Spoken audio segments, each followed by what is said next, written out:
Morning, everybody, and welcome to a new edition of Right Aligned. We have got, I don't even know how to actually pronounce the agency name. Could you do it justice for me before I get it wrong?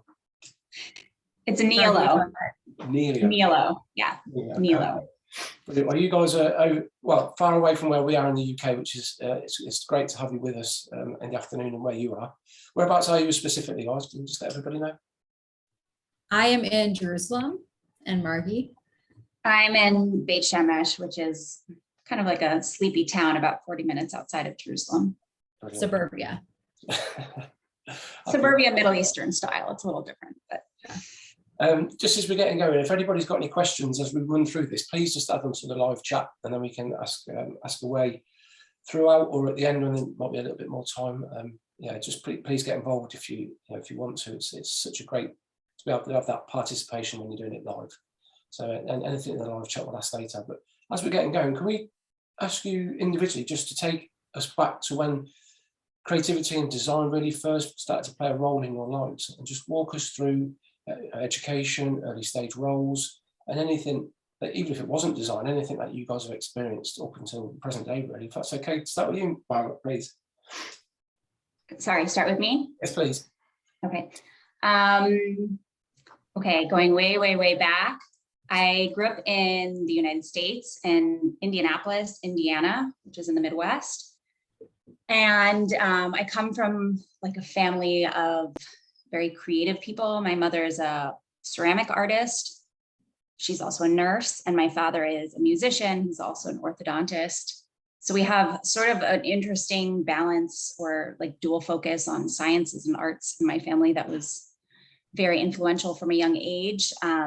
I was very enraptured with nature from a young age. So exploring in the woods and just, I don't know, getting in touch with my own thought process was something I did a lot of as a young kid, running around in the woods. And when I would say about 13, I started to get really into writing just for myself to make sense of all the crazy stuff that was going on in my life. As sort of a self-therapeutic tool. And then I discovered poetry actually on a school trip to Chicago when I was at an art museum, and I picked up a book of poetry written by Edward Hirsch, who is a very prominent poet in the United States. And I'd never really read poetry before, and I was just completely blown away. I mean, besides sort of rhyming poetry for kids, I just had never realized that words could be used in a way to bring so much information and so much emotion into a concise, consolidated space, and what that tiny package could hold and what it could do for the person interfacing with it. And that was a very important moment for me. And really from that time, I have just been kind of obsessed with poetry specifically. More than other writing mediums, though I love to write all kinds of stuff, but something about poetry is just distilling so much into such a small package, and the focus on every single tiny detail and how to balance sounds with meaning and just synthesizing so many different things at one time.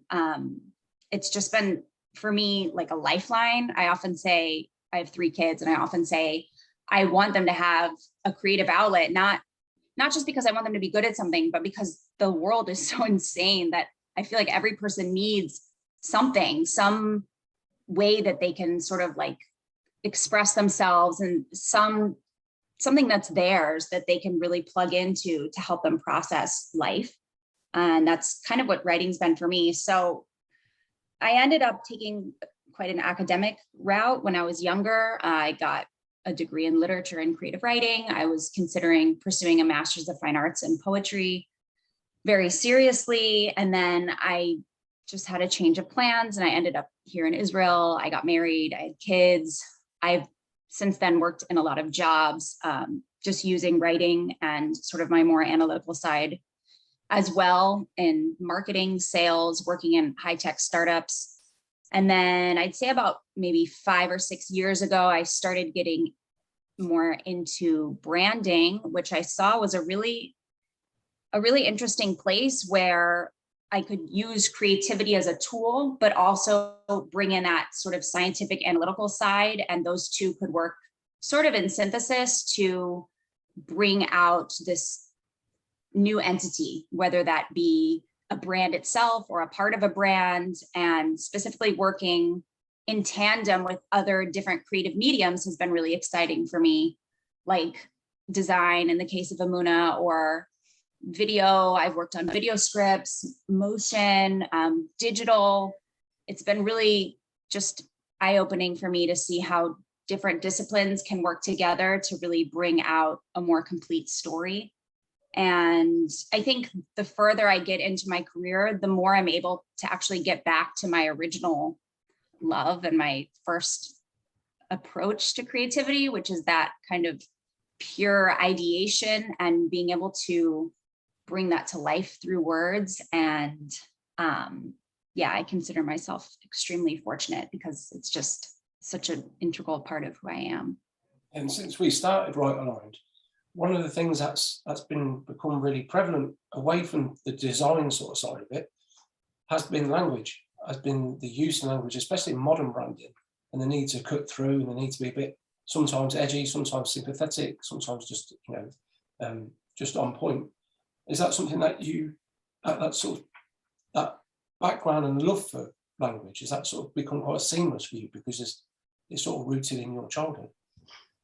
Yeah, it's very fundamental for me. And I love being able to bring that into the work that I do. I think so often in the creative industry, there's a lot of talk about where inspiration is drawn from. And for me, I draw a lot of inspiration from literature and nature, which are things that I consider very sort of fundamental to human history. And I think those are also very universal things. I mean, there's a reason why humans have been interested and captivated by these areas throughout all of history. And I think we don't need to dumb stuff down so much to sell and to appeal to customers. I think we can meet people at a higher place and help them either rise to the occasion or help them access that part within themselves that's able to appreciate something that's a little bit more sophisticated than sort of the mass messaging we're seeing out there much of the time.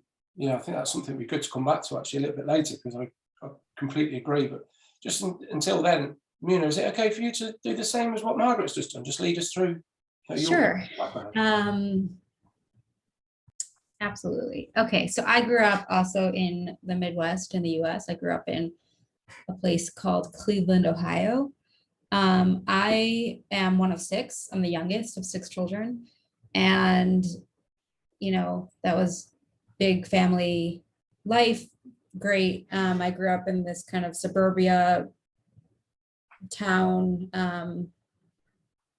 Yeah, there are a lot of nuances there, but I think what introduced me to my first love of kind of like culture and the arts and the relevance that has on society is my grandparents had an apartment in Manhattan, and I used to spend my summers there. And every summer, I mean, this is such a kind of cliche story, but every summer my grandmother would take me to the museums and the Met, and it felt very big to me at the time, rightfully so. I think on many levels, one, the arts itself and how big they are and how much emotion and commentary they hold to our world. And then just in terms of my personal growth and upbringing, it was sort of this stark contrast to my home suburban high school life. And I got this little glimpse into this kind of like high society art world. And I was very drawn to it, probably for some of the wrong reasons, but they carried me very far. Originally, I had one very, very amazing art teacher in high school who I credit a lot for my ambition and my belief in myself that I could kind of just do what it takes. She helped me develop my fine art skills, and I was going to go to a fine arts college in the US. I got in along with my boyfriend at the time, who also got in. My father-in-law is on this call. Hi, Dad. But we both got in there, and that was kind of one trajectory for us. We were going to go to Pratt Institute, and I was very excited about that. Like Margie, for a whole number of reasons, my life did not take that path in the end, but I always kind of was determined to live out that life in a different way and kind of delve myself into the culture as much as I possibly could through wherever I was. I also got married and I had kids, and I started my career actually in kind of production design, doing like storefront displays and really busy building physical things for Limited Brands, which is in Columbus, Ohio, and building like, you know, in-store displays. It was really fascinating, and my bosses there were amazing people, and I really kind of became very career oriented there, and I kept going in the company until eventually we moved to Israel. I worked at some agencies here, and I kind of developed, it all sort of led to this path of combining the business side of that production design I had done along with my fine arts, artistic, creative, conceptual side. And that kind of led me to the intersection of that, which is branding, which is being able to apply that very creative, artistic perspective to real business solutions that help real clients, and using kind of constraints of the real world to channel my creativity through was something extremely fulfilling, and seeing the impact on many levels. So I kind of got to channel my career drive and my artistic drive both through this pinnacle, which is branding. And again, I love it. As artists, I think we're all a little crazy, and it's the only way we keep going, because there's just so much more to generate, so much more to create, and that's where I am today. Wow. So we move forward to this launch or the coming together of you both for the agency. How did that come about? Is that just all of those things that you've just told me sort of just reaching a pinnacle, and it just had to happen? Well, it kind of did have to happen. Margie and I, we met at a different agency here in Israel that no longer exists. We won't get into that, but she was kind of the director of writing and strategy, and I was the director of design. We worked there together and grew frustrated with in a lot of ways with what we did not like seeing happening, and then we also kind of realized that we are so aligned, and we have so much synergy between the way we approach work. And so, yeah, so we both left that agency for a couple of years, did our own thing while constantly kind of bouncing off of each other and working together when we can. And then finally we realized, you know, actually together we have something so much more special than some of its parts. Like what our disciplines can do together is just like tremendous versus what we're doing apart. And we would like to exclusively do that. Did you find when you were at the agency that you left, was there, and this isn't just about those guys, let's just say design in Israel, maybe in more of a, you know, as a whole, that's a little bit generalized, but is there, what's that culture like at the moment? Is there you working with clients that are solely based in Israel? Are you open to, you know, yeah, so no, Israel is an interesting like world for design. There isn't agency design culture here. It's a very high-tech startup oriented society, and there's just a very interesting sort of Middle Eastern cultural spin put on everything here. So we do work with clients in Israel, but that's not our focus. In fact, I think our focus would be more international, just because I think the needs of a lot of the businesses here don't really match the best of what we have to offer, and vice versa. I did want to also sort of piggyback on what Emunah said in terms of forming our agency. I don't think it was, just to be totally honest, it wasn't just like purely a practicality thing. It's also an issue of, or a result of the fact that we live in quite like a different type of community. Orthodox Jewish world here in Israel is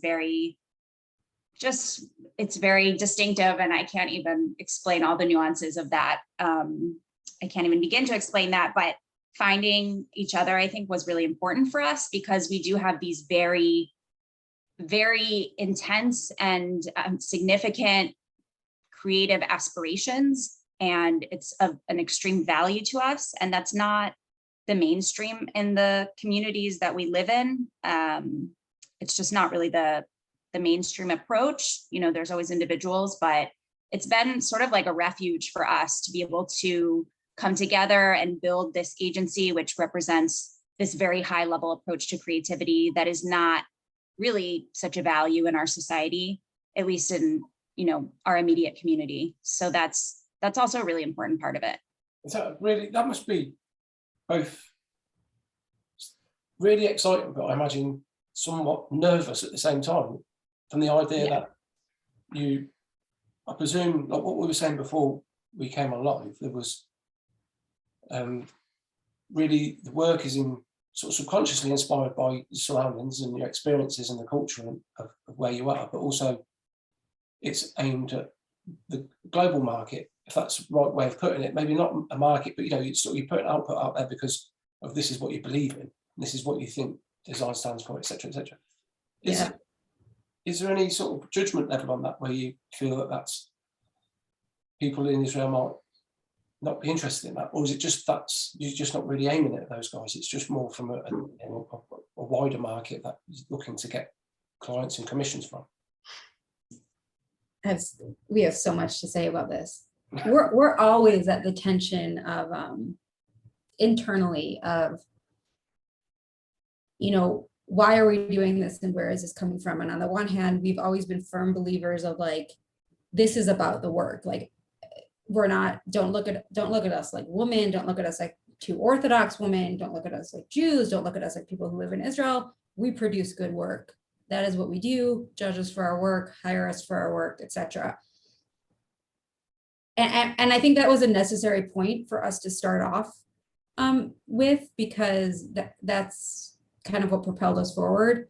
As we move along, you know, even just having this conversation here today, like what we hear from people is, well, actually what we're doing as personal human beings is quite impactful and quite different and quite unexpected. So on the one hand, it's about the work for us. On the other hand, like we almost feel an obligation and maybe a privilege to lean into our identities as who we are, because the reality is we come really out of left field and we are two Orthodox Jewish women opening up an agency in Israel. And like, as much as we would like to say it's only about the work, maybe it is to us, but to other people, actually, it's more than that. To other people, they see us and they'll draw their own conclusions about us if we don't state them first. So, you know, it's interesting because one of the first projects we ever worked on together, kind of as a side creative project, non-client related, was a project called Two Jewish Women, and it was right in the beginning of COVID, and it was this poetry and design project of just kind of speaking out our points of views through an interactive poetry and design website. And you know, we always firmly believe, like, you know, that's the side thing that won't ever really come into like our client work and our commercial work. But in fact, like what we did there was very impactful and probably reached more people than any of our client work has, because we're expressing a very unique point of view. So it's, are we nervous? No, we're not nervous, probably because of just who we are.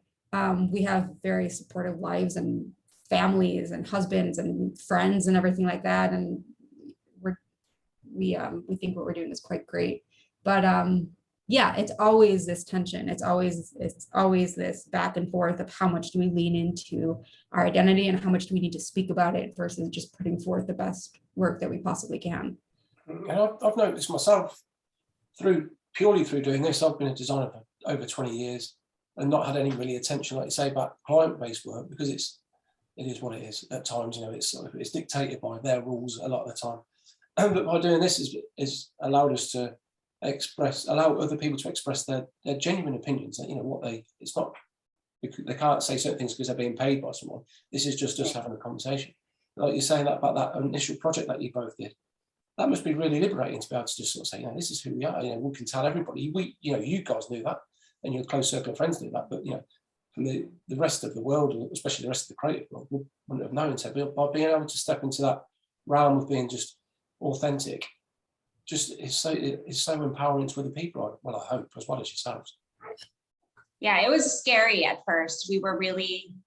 It was hard for us to do. And it's something I still struggle with. And I think we both have a tendency sometimes to hide behind the work. It's always so much harder to be authentic from a personal perspective. And I think, like Emunah said, it's something we want to lean into more in a way that's appropriate, not overly emphasizing it, but it is, if you're going to work with us, it is an important aspect of who we are. And we would like that be something people view as a positive, or at least something interesting, as opposed to a negative, or, something that's going to stand as a barrier.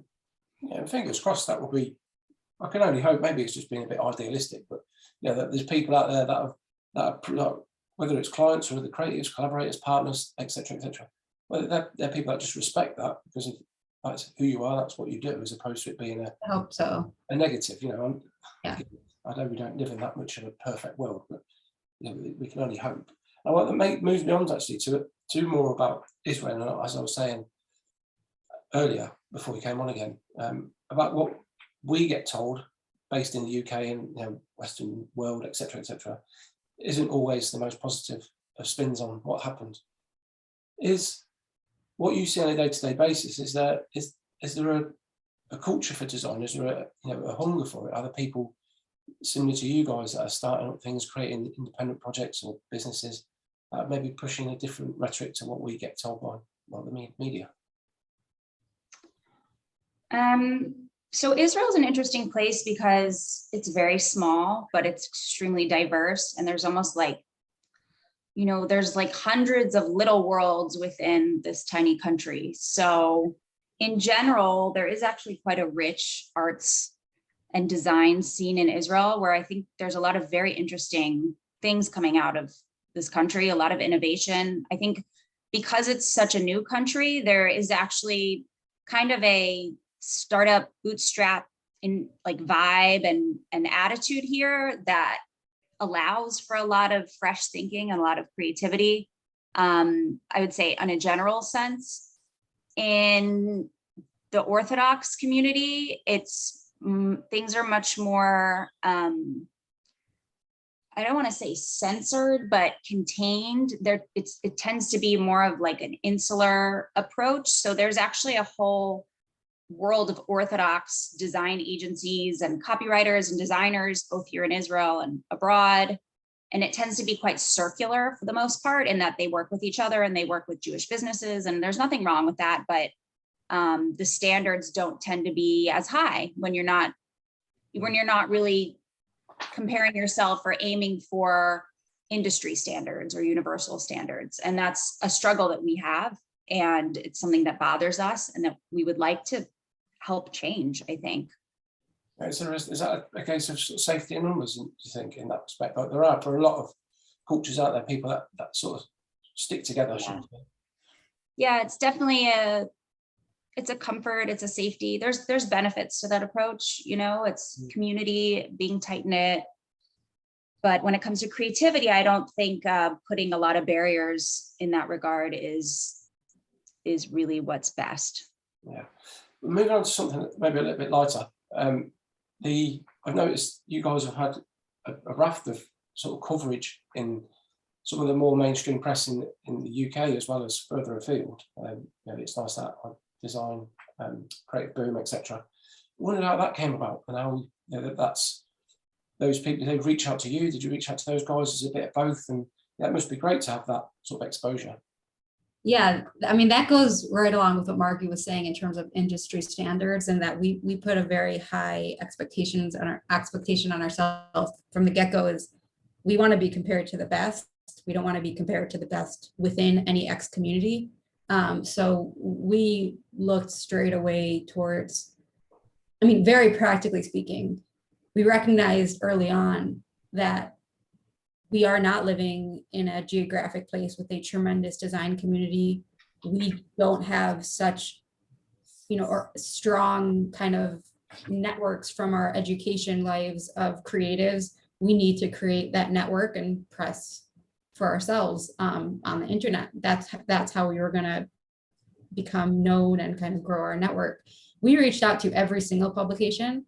Now publications reach out to us, but people actually ask us all the time, like, how did you get so much press? I'm like, you reach out. Nobody knows you exist unless you tell them you exist. And we told them we exist, and people were interested. And that was very, very scary in the beginning, because as creatives, we're always wanting to do better. And you never think, what we do is quite up to par. And, the things we got press for were, I could name a million flaws about them, but that's not the point.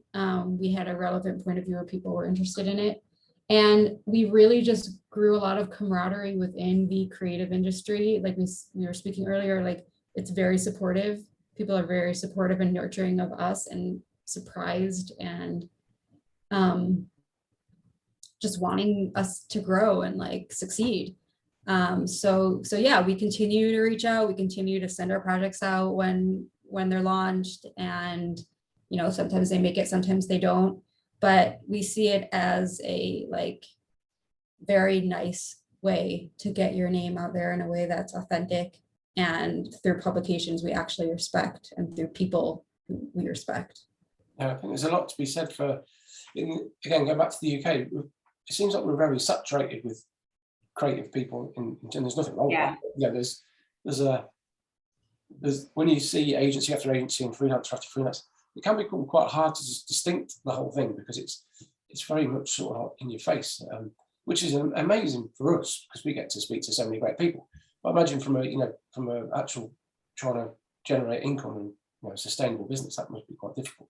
So I suppose from hearing from people like you guys, it's a new territory, it's a new story, it's a new sort of challenge. I think for everybody that's really refreshing to see. Even though you touch upon very briefly then about maybe imposter syndrome and feeling like you fit in, is it worthwhile? But from where I'm sitting already, I feel like you guys have nailed it. It's like you see like amazingly strong that you've got a vision, and you sort of focused on the craft, as I've read about on the website, and it's sort of like, well, you can only go upward surely, but from an outsider's perspective, that's so easy to say, isn't it? Yeah.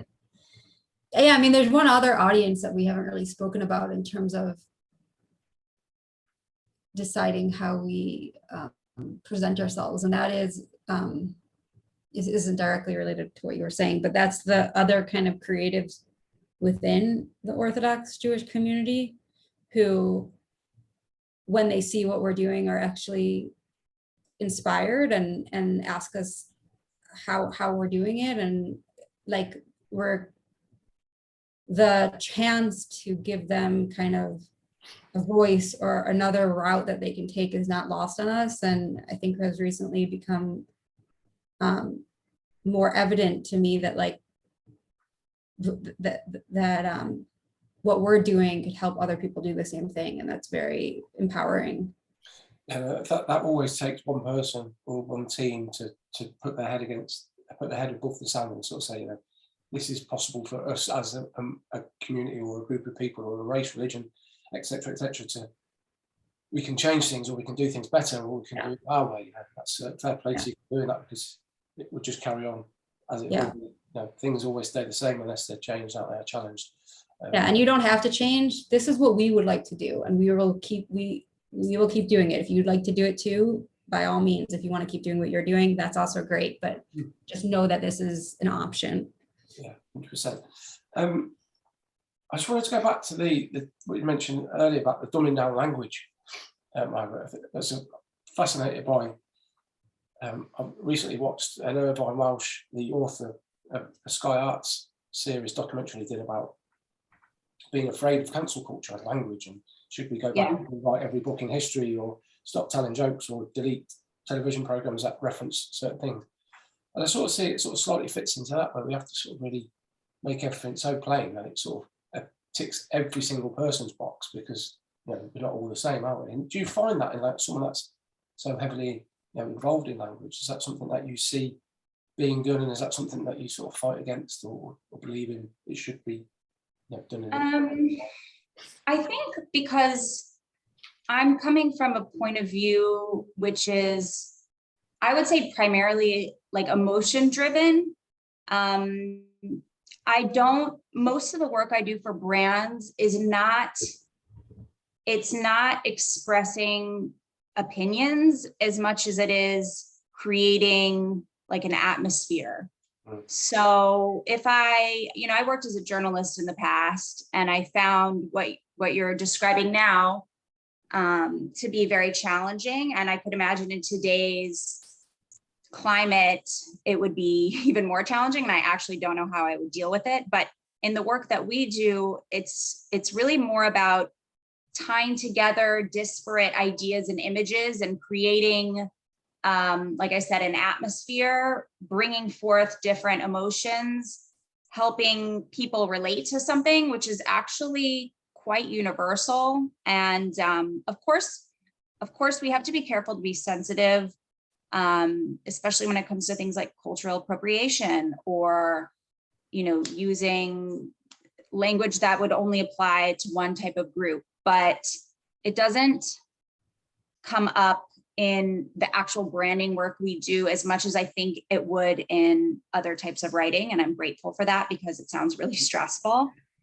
But, that being said, there's always sort of things we have to be aware of that we're often not aware of. And I guess the beauty and the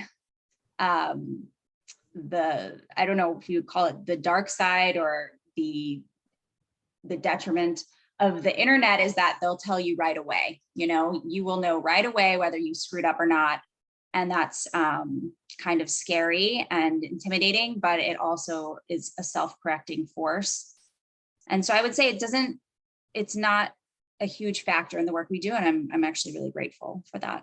Yeah. Do you ever have like any key sort of, I know it's all be based on brief and client expectation and et cetera, which are very unique individual clients and businesses.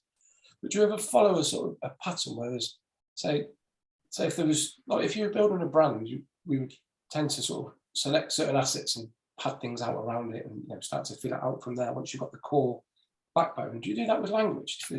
Say if there's an opportunity to be funny, you look at humour and you start to sort of look at the emotional sort of side of that.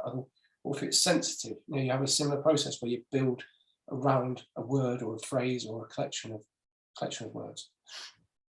Yeah, absolutely. I think it's what we do is really interesting in our agency, because we take it from a very conceptual approach. So we try to kind of distill the brief or the strategy into a core creative concept. And then we build that out from a visual and verbal perspective, or whatever medium we decide we're working with. And that process is pretty similar in terms of how we build that out. It's just using different tool sets.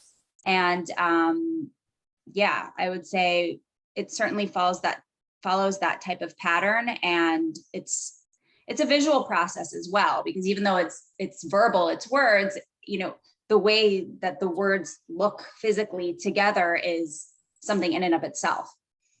Yeah, no, I think that's clear from the sort of shots that you sent me of your work. I think that seems to stand out really, really. Initially, it's the same. It's straight away. It's an appreciation of both parts that you somehow fusing together in your own way, which is just sort of beautiful to look at, to be honest. When I looked at I say it again, saying before we came on live, looking at that medium, I keep on referring to it at the minute. That's why I keep on looking over there, because I've got the medium page open at the minute. But I love the bit where you've got your principles, but the things that you sort of stand for.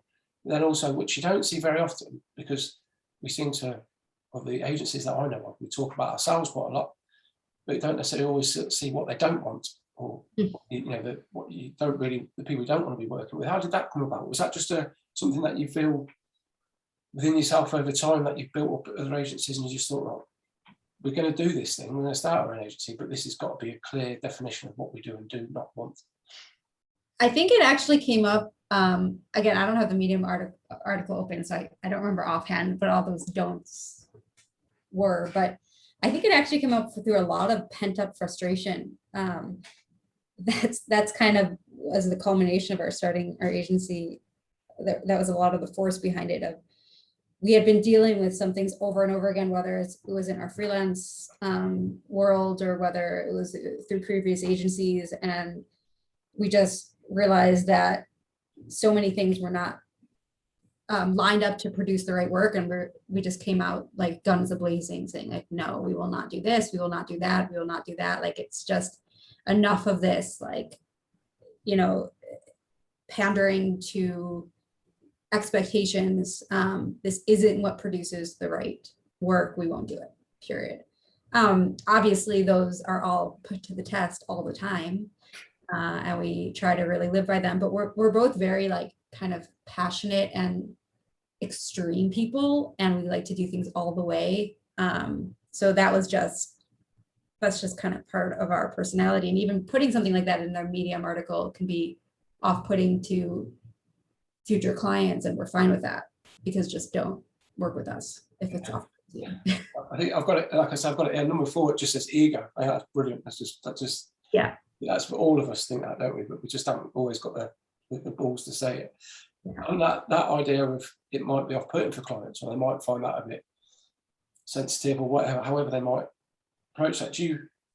When you did it, do you just sort of have the fingers crossed a little bit? That, because I've done it myself in the past, because I really find it liberating for myself, because it's what I think integrity and creativity is so important.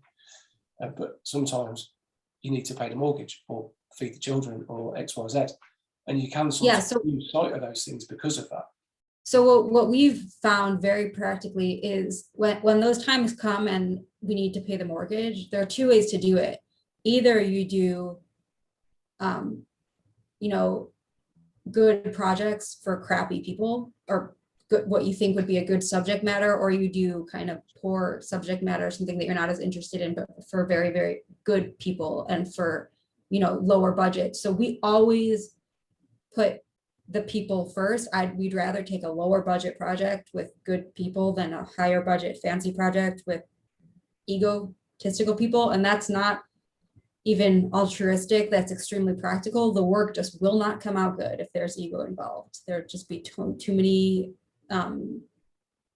much ego for any creative ideas to actually come through. So when those opportunities come up, it's always a matter of, do we take that low budget project, but the people are good and the people respect us, or do we take the thing that we're compromising on, we try our hardest is not the ego or the personality. That's the thing, that's our top criteria of clients and projects we take on, is this founder respectful, understanding, open, collaborative, willing for partnership, because without it, it's just, you're just not going to create the work. It's just not going to happen. So that's it. That the theory, because I believe in that myself, the theory that if you take potentially a lower budget, but it's a good client, is that they'll continue to work with, because you've got a relationship that you built over time, and understanding and respect and all those, integrity, and that will eventually build up the agency or the business, whatever Exactly. or whatever discipline. Yeah. And that's much I've always found that much nicer. You know, it's quite scary at times. You know, you've got to sort of hope for the best. You know, you sort of just throwing something into the distance and hoping something comes back. You know, that's going to help you stay afloat. But having that knowledge that you've done that because it aligns with your principles is so much more rewarding than just, you know, selling out. I think is probably the only way of phrasing it. Yeah. Yeah. I'll also mention that, like, we've experienced that we'll have what seems to be this really sort of vanilla subject matter or a very straightforward brief that we don't have a lot of room for creativity. But if it's the right partner and there's trust, we can end up doing the most interesting work. It's not really dependent on the actual product or the industry as much as we like to think it is. It really has to do with that trust. I think that trust is really the foundation, and we're very creative people. So if someone puts their trust in us and gives us the ability to really execute on something, we could do something really special, but that requires a little bit of letting go on their part. And a lot of people just aren't willing to do that. Yeah, I know how that feels. As we head towards the end, I've read on your site about the love of craft and the admiration for creative craft or design craft. What does that mean to you individually? I hear quite a lot of people say that, and I do as well. But I think we all individually have there's an overarching sort of idea of what it is, but we also individually have our own way of approaching it and our own appreciation for it. What does it mean to you? That's a tough one. I don't think there's separating craft from craftsmanship. And when I say that, I mean this idea of expertise and do the one thing that you do and do it excellently, and which is what we try to do, what we aim to do.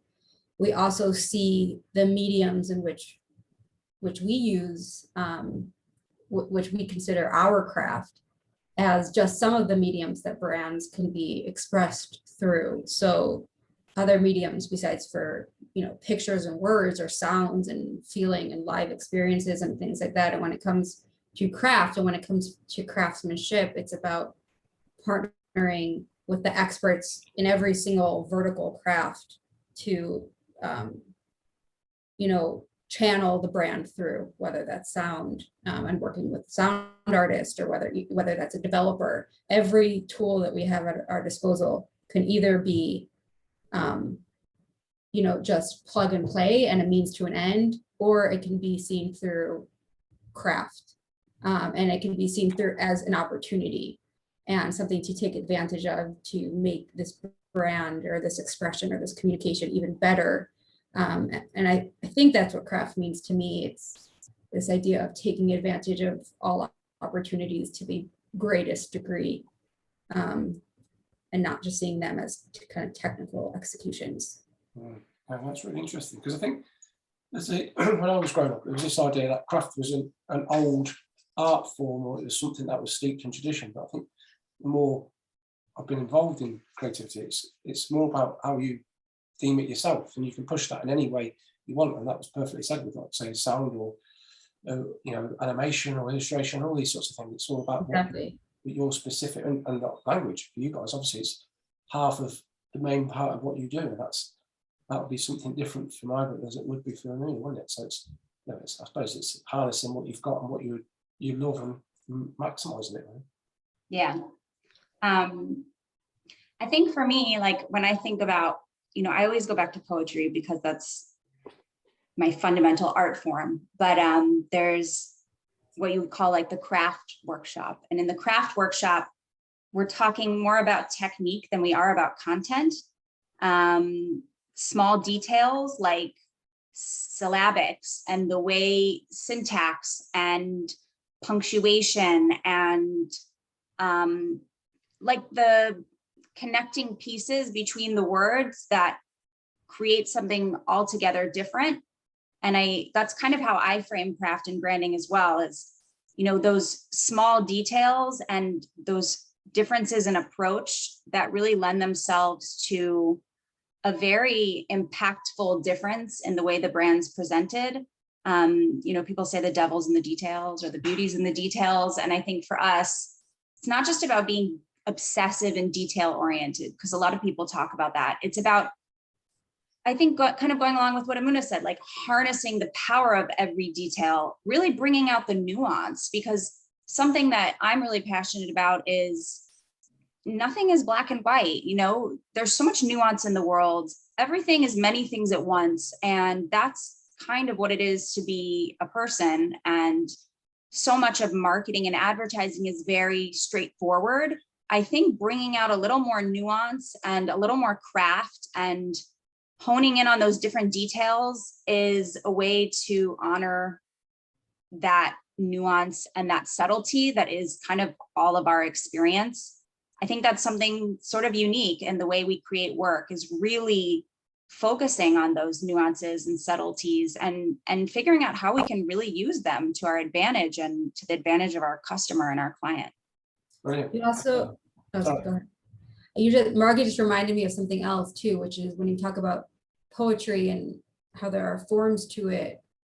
And I think that's something that's important when we think about craft, is that craft is born through restraints.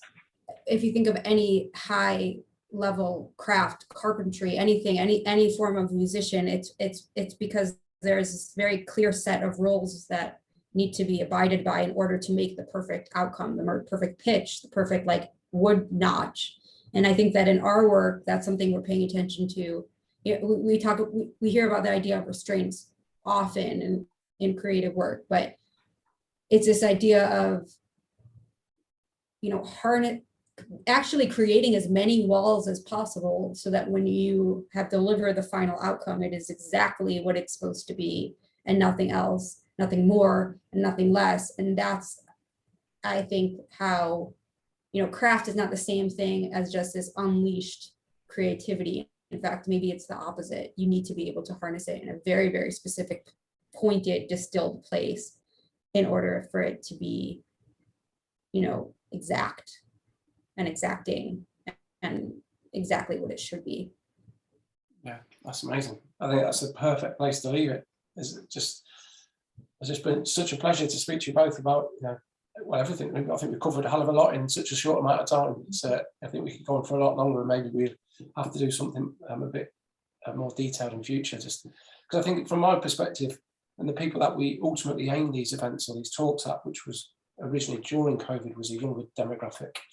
The people that were going through graduation or junior midweight roles that were being very isolated, more than most, I think, and sort of didn't really have a way into the industry, didn't really have any people to talk to, didn't have any sort of connections with people. So to hear, yes, we can speak to large agencies in the UK and beyond, but to hear the stories of individuals that are doing really powerful things wherever they are in the world is what we really intended to do, because I truly think that will empower so many more people to take the leap of faith and sort of put themselves out there. So I appreciate everything that you've shared today, and I'll definitely be in touch very soon.